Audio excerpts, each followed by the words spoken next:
नमस्कार साथियों, मेरा नाम पंकज परमार। राज्य सेवा परीक्षा 2023 में एज ए डिप्टी कलेक्टर के पद पर मेरा चयन हुआ है। आप देख रहे हैं रणनीतिक 51 बैच के अंतर्गत रट्टा मार सीरीज चलाई जा रही है। रट्टा मार सीरीज के अंतर्गत आपको कुछ छोटे छोटे टॉपिक के 10 से 15 फैक्ट आपके सामने लाए जा रहे हैं और यही फैक्टों को आपको रटना है। अंतिम समय में जब आपके पास कुछ नहीं मिले तब एक छोटे छोटे पेज को आप लेकर बैठ जाना और मल्टीपल टाइम उनको रिवीजन करना। आपको 1 से 2 प्रश्नों को आप प्रत्येक टॉपिक से लगभग आपको एक प्रश्न आपको देखने को मिलेगा।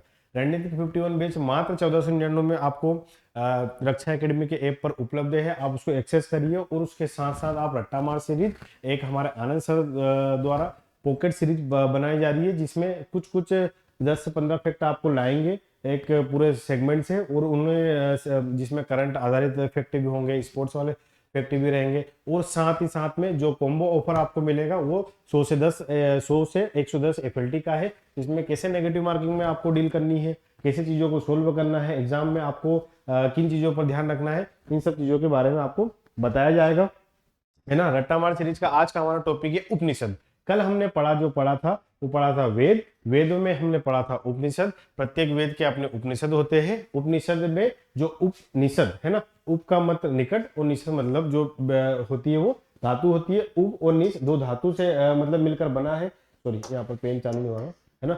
उपनिषद जो है, उपनिषद जो शब्द है उप तथा निष धातु से मिलकर बना है, जिसमें उप का जो अर्थ होता है ना, मैंने अभी आपको बताया उप का अर्थ जो है समीप और निषद का जो अर्थ है हमारा बैठना है ना। जब वर्तमान डिजिटल युग तो था नहीं उस समय, है ना। जो गुरु ज्ञान जो मिलता था वो अपने जो छात्र थे आसपास ऐसे आलकी पालकी लगाकर बैठ जाते थे। तो इसमें सीधे लिखा है कि इसमें छात्र जो है गुरु के निकट पास बैठकर जो ज्ञान अर्जित करते थे, है ना, आराम से ध्यान से उनको सुनते थे, क्योंकि उस समय श्रुति साहित्य चलता था, है ना।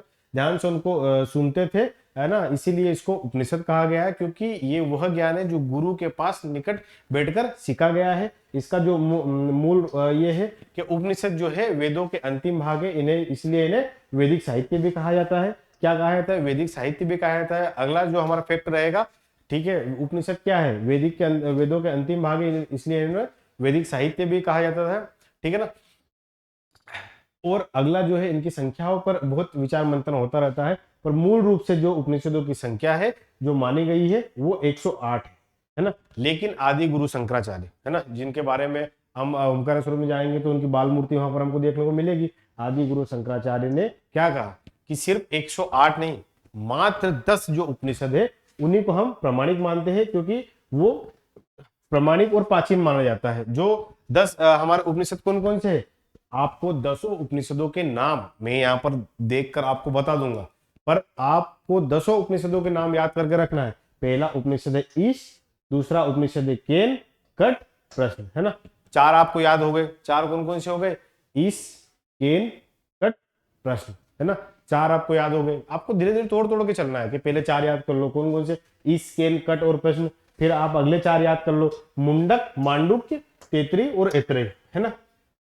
बीच के आप 2 याद कर लो, मुंडक और मांडुक्य, म से याद हो गया। शुरू के 4 कौन से हो गए हमारे?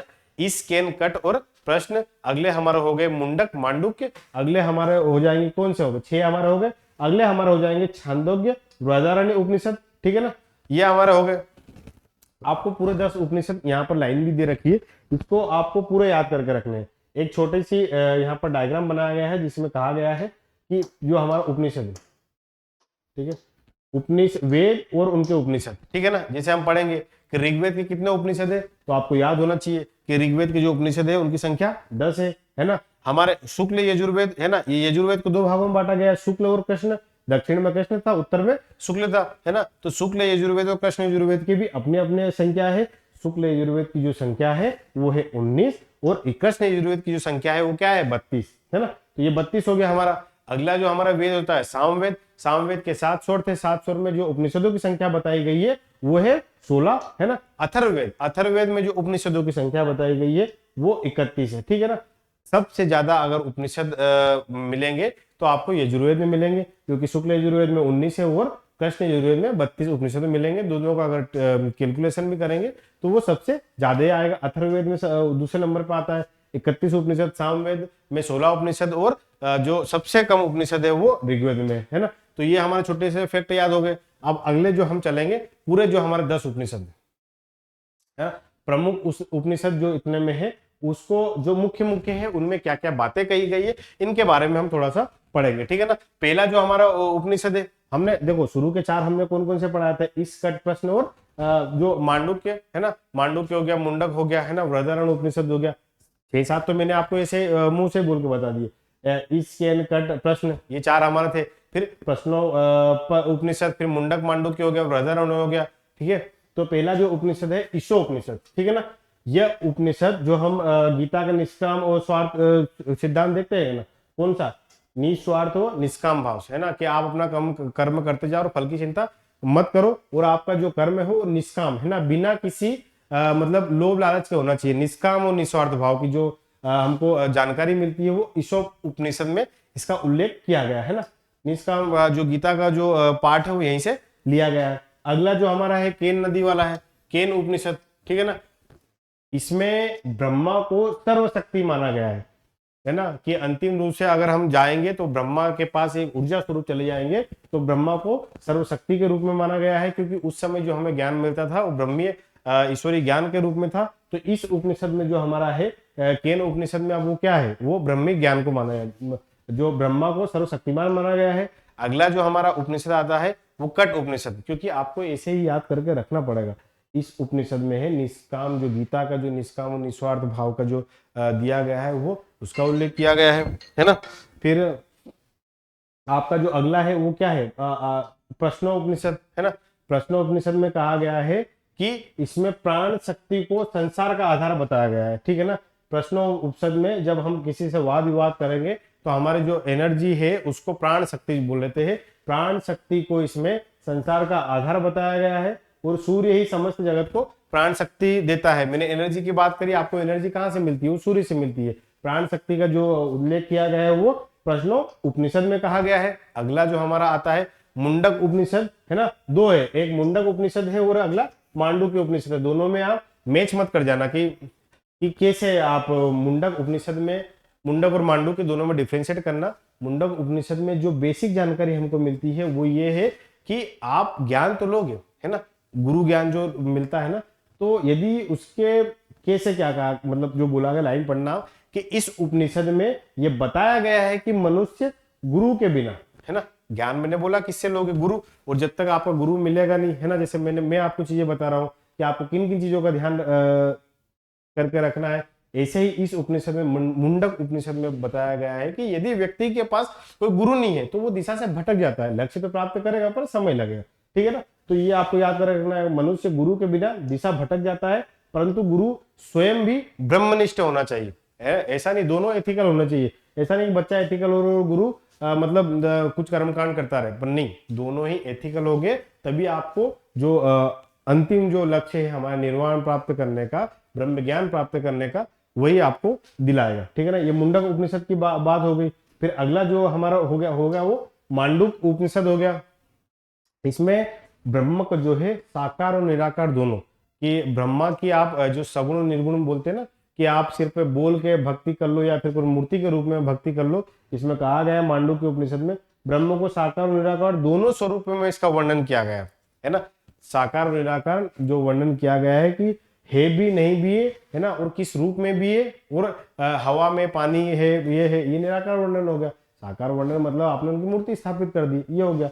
मांडुक्य उपनिषद में जो है ब्रह्म को साकार और निराकार दोनों ही स्वरूपों में इसका वर्णन किया गया है, ठीक है ना। इसकी जानकारी हमको यहाँ से मिलती है। आकार की दृष्टि से जो मांडुक्य उपनिषद है ये सबसे छोटा उपनिषद है ना। सबसे बड़ा जो उपनिषद है वो बृहदारण्य उपनिषद है, सबसे छोटा जो उपनिषद है वो मांडुक्य उपनिषद है ना।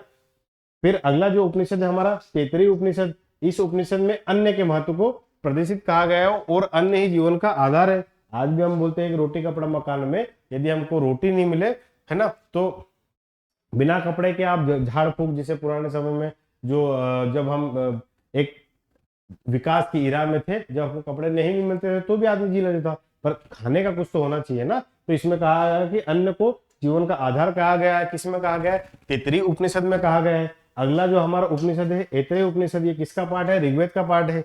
इसमें आत्मा के महत्व को, है ना, ऋग्वेद में आत्मा के महत्व को भी दर्शाया गया है कि आत्मा कि स्वरूप में रहती है, उनकी ऊर्जा का स्वरूप क्या है क्या नहीं है ना, इसकी इंपॉर्टेंस बताया है कि ये शरीर तो नष्ट, भैया नष्ट जाएगा है ना, खत्म हो जाएगा, पर आत्मा जो है सजीव अजर अमर है, ठीक है ना, उसके इंपोर्टेंस को बताया गया है। अगला जो हमारा उपनिषद है वो छांदोग्य उपनिषद है।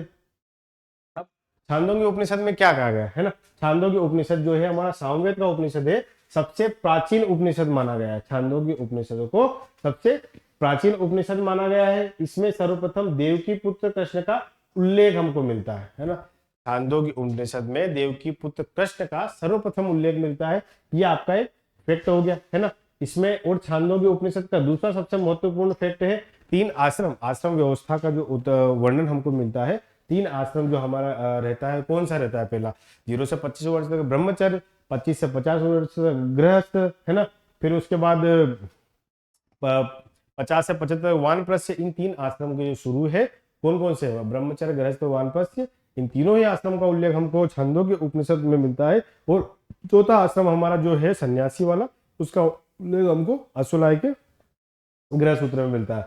अब आता है हमारा बृहदारण्य उपनिषद, ये सभी ही उपनिषदों में सबसे महान है, सबसे विशाल है, ये मैंने बोला सबसे बड़ा ये है, सबसे छोटा मुंडको उपनिषद है। और जो हमको अस्तोमा सदगय ये जो मिलता है ना, ये आपको बृहदारण्य उपनिषद से मिलता है, ठीक है ना। कहाँ से इसका उल्लेख मिलता है, तो बृहदारण्य उपनिषद से मिलता है, ये आपका फैक्ट हो गया, ये आपकी जानकारी रखनी है। अगला जो हमें है वो श्वेतासर उपनिषद है ना, श्वेतासर उपनिषदों का जो मीनिंग है वो ऐतिहासिक दृष्टि से बहुत ज्यादा है ना, ऐतिहासिक दृष्टि में इसका जो मीनिंग है वो महत्वपूर्ण है। इसमें ब्रह्मा के लिए हंस, ब्रह्मा के लिए जो श्वेतासर उपनिषद है उसमें ब्रह्मा जो ब्रह्मा है उसका उपयोग, उसके उनके लिए हंस शब्द का उपयोग इसमें किया गया है। और इसमें योग साधना और गुरु के भक्ति के विषयों का भी वर्णन मिलते हैं श्वेतासर उपनिषद में, कि योग और गुरु की साधना है, साधना मीनिंग चाहे वो योग के माध्यम से हो, गुरु के समीप बैठ के हो, उसका जो उल्लेख हमको जो मिलता है वो कहाँ से मिलता है, श्वेतासर उपनिषद मिलता है। अब एक और कौस्तिकी उपनिषद, एक ऐत्रेय हमने पढ़ा था, दूसरा हमारा कौस्तिकी उपनिषद, ये भी ऋग्वेद से संबंधित है। इसमें कहा गया ब्रह्मा को है ना, ब्रह्मा की शक्ति ही सभी इंद्रियों का सोर्स है ना, जो हमारे इंद्रिया है ना, कौन कौन सी, ये हमारे नाक जो हो गया, गला, सेंसर हो गया, ठीक है ना, ये इंद्रिया है, इसका जो सोर्स है वो हमारा ब्रह्मा है, ठीक है ना, ब्रह्मा ये सभी इंद्रियों का सोर्स है, ठीक है। ये हमारा टॉपिक हो गया उपनिषद, इसके जो 10 हमारे जो इम्पोर्टेंट फैक्ट थे उसके बारे में, उपनिषद के बारे में मैंने आपको बता दिया। मैं आपको अंतिम समय में भी ये बोलता हूँ कि अगर किसी ने भी रणनीतिक 51 बैच ज्वाइन नहीं किया है तो आप उसको मात्र 1499 रुपए में ये उपलब्ध है। उसके साथ साथ आपको रट्टा मार सीधी के लगभग 100 से 140 जो टॉपिक है अभी जितने भी बन रहे हैं, रिकॉर्ड हो रहे हैं, उनके बारे में आपको बताया जाएगा कि किस टॉपिक से, जैसे मैंने अभी उपनिषद के बारे में बताया एक पेज में, अंतिम समय में यही आपको रटने में बहुत बड़ा काम आएगा।